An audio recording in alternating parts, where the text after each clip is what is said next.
പത്മനാഭസ്വാമി ക്ഷേത്രത്തിന്റെ ഗോപുരമുണ്ട്. ഗോപുരത്തിന്റെ ഏഴ് നിലയാണ്. ഓരോ നിലയിലും നടുഭാഗം ഒരു ചതുര ദ്വാരമാണ്.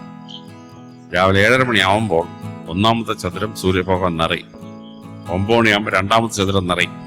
അങ്ങനെ സൂര്യഭഗവാൻ എല്ലാ ചതുരവും കയറി നിറഞ്ഞിട്ട് സൂര്യഭഗവാൻ അങ്ങ് പോകും.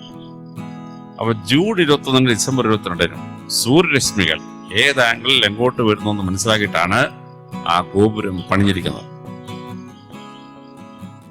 പത്മനാഭസ്വാമി ക്ഷേത്രത്തിന്റെ ഭാരം, മേൽക്കൂരയുടെ ഭാരം 365 കാൽ തൂണിലാണ്.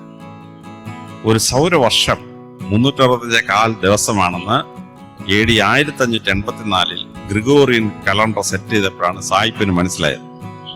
പക്ഷെ 1000 കൊല്ലത്തിന് മുമ്പ് പത്മനാഭസ്വാമി ക്ഷേത്രം പണിഞ്ഞപ്പോ അതിന്റെ മേൽക്കൂരയുടെ ഭാരം ഡിവൈഡ് ചെയ്ത് കൊടുത്തിരിക്കുകയാണ്. ജനുവരി 1 സൂര്യഭഗവാൻ നിൽക്കുന്നത് ആദ്യത്തെ തൂൺ, ജനുവരി 2 സൂര്യൻ നിൽക്കുന്നത് രണ്ടാമത്തെ തൂൺ, ജനുവരി 3 നിൽക്കുന്നത് മൂന്നാമത്തെ തൂൺ. അങ്ങനെ 360 ദിവസം കൊണ്ട് സൂര്യഭഗവാനെ ഭൂമി ഇങ്ങനെ ചുറ്റുന്ന ഓരോ ദിവസവും അതാത് സ്ഥലത്ത് ഓരോ തൂണുണ്ട്. 360 തൂൺ കഴിഞ്ഞാൽ അടുത്ത തൂൺ 4 ഹൈറ്റേ ഉള്ളൂ. 365 കാൽ. ഈ കാൽ തൂൺ ഉപയോഗിച്ചിട്ടാണ് ലീപ്പ് ഇയർ കാൽക്കുലേറ്റ് ചെയ്തിട്ട് അഡ്ജസ്റ്റ് ചെയ്ത് പോകുന്നത്. അപ്പൊ 1000 കൊല്ലത്തിന് മുമ്പ് പത്മനാഭ ക്ഷേത്രം പണിയിച്ച രാജാവിനും പൂജാരിക്കും ശില്പിക്കും അറിയാമായിരുന്നു ഒരു സൗരവർഷം 365 കാൽ ദിവസം ആണ്.